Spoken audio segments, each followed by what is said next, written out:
न्याय करने बोलिकी आम चेष्टा करूँ आम छाड़ू ना जेहेतु आम आमर रक्त व्यय करके आम परिश्रम करी जेते जंगल पाखे साप जेते जीवजंतु आसिले आम धैर्य करके आम रहीकि आम गोटे बासिंदा करके आमर जमीहीन लोक गाँव भी घर ना जमी बाड़ी ना कि ना गोटे इंदिरावास ना कि ना आम ये आम भरसा करके आम ये आसिक आम रहीचु तेणुक न्याय होगा पर्यंत आम लड़ाई करू छाड़ू ना जीवन प्रति केते विपद रही जदि किसी आपण को कौन घटना घटे किए दायी रही जदि आमर प्रति जदि आमर परिवार को कि आमको आम जिते लोक ये रहीचु आमर घर भंगा करमर को जहाँ को भी जदि जीवन प्राय जदि किसी दाय हम ताहले आमर थाना वाला नाई तो एसपी सार नाई तो कलेक्टर सार एमाने ही आमर दाय रहे आपण वर्तमान किछि लिखित आकार रे भारतर राष्ट्रपति हो ओडिसार मुख्यमंत्री हो भारतर प्रधानमंत्री को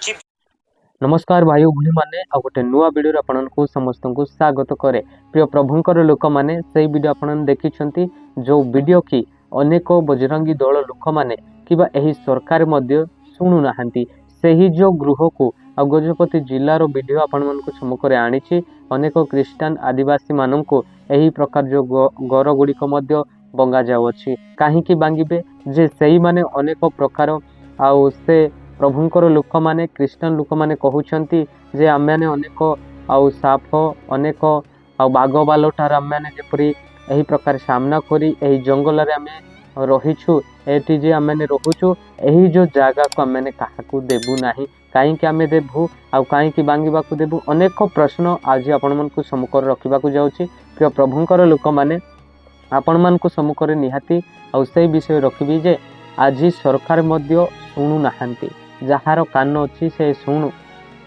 तो सापर कान ना से शुणव ना किंतु मनुष्यर कान अच्छी आउ आमे शुणिबार कर्तव्य रही प्रिय प्रभुंकर लोक माने वास्तविक जीवन में अनेक गजपति जिला एरिया अनेक प्रकार क्रिश्चियन परिवार आदिवासी मानक अनेक गृह आध्य घर मध्य बंगा जाऊँगी आ से घर को बांगा बांग करके से खेदी देवे आउ अनेक मूर्ति गुड़ाक निज निज गृह रखी देउछंती अनेक यही समस्या को देखा मिली अनेक यही प्रकार प्रॉब्लम आपण मन को सम्मुखें मु आनीछि जेहेतु से परिवार कहते आम ये जगह देवु ना कहीं जो जंगल एरिया रे कई रही नथिले भाई आज जो टाउन रे आउ अनेक घर गुड़िक बंगा जाऊँगी सरकार जो बांगी देउछंती आउ पट्टा घर अनेक घर कहीकि किंतु सरकार घर कहीकि किंतु जो जंगल रे रही सेटा कहीं बांगिबे मो कहिबार उद्देश्य होछि वास्तविक आउ से गृहर अनेक ताड़नकारी माने आउ हिंदू लोक माने जाई से गृह को बांगिबा पाई चेष्टा करुछंती प्रिय प्रभुंकर लोक माने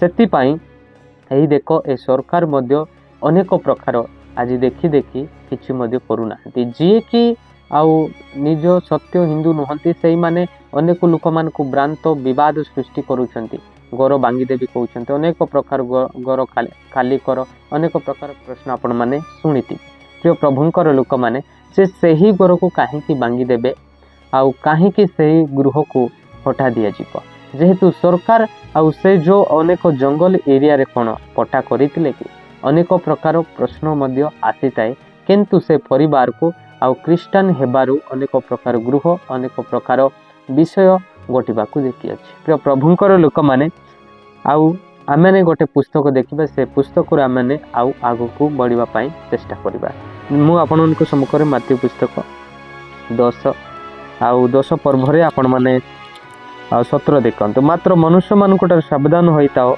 कारण से माने तुम मानकर विचार सभा मानक से समर्पण करिवे ओ से मानकर समाज गृह रे करोना मारिबे प्रिय प्रभुंकर लोक माने वाक्य मध्य कहउछि प्रभु कहउचंती मनुष्यटारे सावधान रुह कारण कहा उपरे भरोसा रख नाई कहा उपरे आशा रख नाई आज मनुष्य उपरे भरोसा आशा रखी आम मैंने तकी जाऊँ आम मैंने अनेक प्रकार आशा भरोसा रखी आम मैंने किसी पाऊँ किंतु प्रभु जीशु कृष्ण निकट को आशा भरोसा रख ये वाक्य मध्य कहूँ आम मान को जे मनुष्यटारे सावधान होता सावधान आम मान को कह जी आम मैंने मनुष्य अच्छु आम मान को वाक्य कहूँ प्रभु जीशु कृष्ण कहते जे सावधान मनुष्यटारे कहीं मनुष्य कौन राक्षस मनुष्य कौन शैतान यार विषय मुझे कहवाक चाहे मनुष्य जीवन रे जे ज्ञान सहित बुझे से ईश्वर सहित चले ଯିଏ କି ଅନେକ ମନ୍ଦ କାର୍ଯ୍ୟ କରେ ସେ ଶୈତାନଟାରେ ଚାଲେ।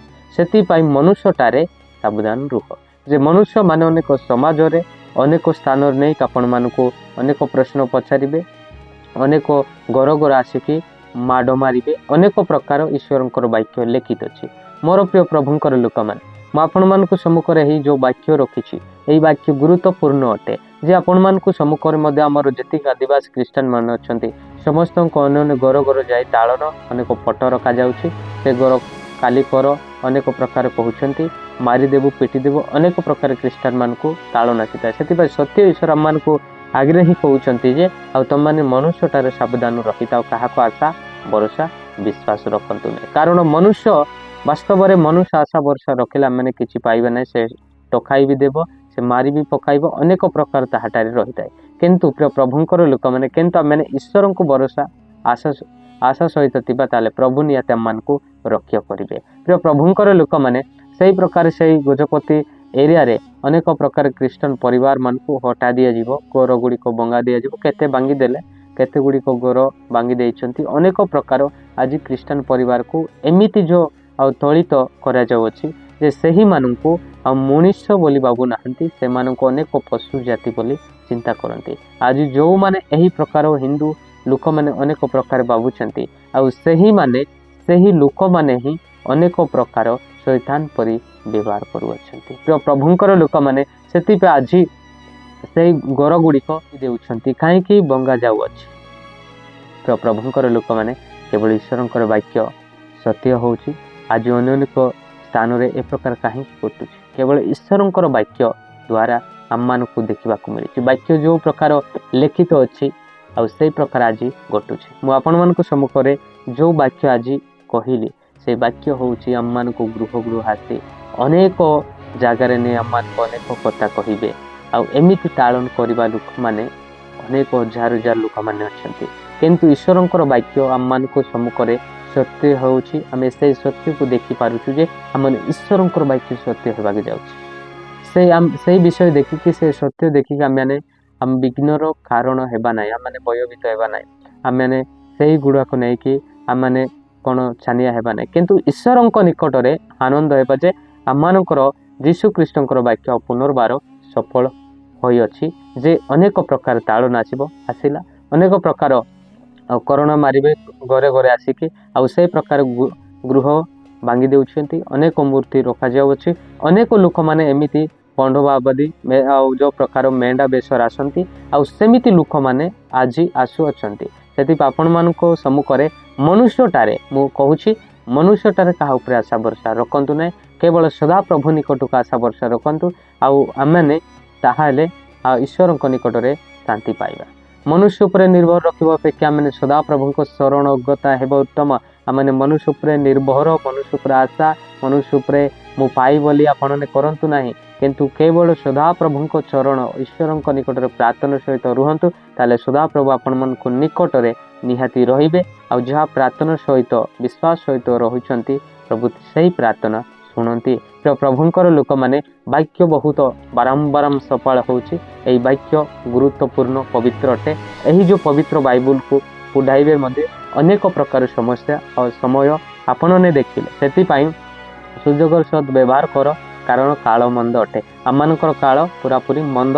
ଆଉ ସେଥିପାଇଁ ପରମେଶ୍ୱର କହୁଛନ୍ତି ଆମ ସୁଯୋଗ ସହିତ ଆମେ ଆଉ ଚାଲିବା, ସୁଯୋଗ ସହିତ ସମୟ ସହିତ ଦେଖି ଆମେ ବ୍ୟବହାର କରିବା। ପ୍ରିୟ ପ୍ରଭୁଙ୍କର ଲୋକମାନେ, ଈଶ୍ୱରଙ୍କର ବାକ୍ୟ, ଯୀଶୁଙ୍କର ବାକ୍ୟ ଆଉ ପୁନର୍ବାର ମଧ୍ୟ ଏହି ପ୍ରକାର ସଫଳ ହେବାର ଆପଣମାନେ ଦେଖିଛନ୍ତି। ଏହି ପ୍ରକାର ପ୍ରଭୁ ଯାହା କହିଛନ୍ତି ସେ ପ୍ରକାର ତାଳନ ଆସୁଛି। ପ୍ରିୟ ପ୍ରଭୁଙ୍କର ଲୋକମାନେ, ଏ ଭିଡ଼ିଓ ଭଲ ଲାଗିଥାଏ ନିହାତି ଆପଣ ଆମ ସହିତ ଯୋଡ଼ନ୍ତୁ ସମସ୍ତେ।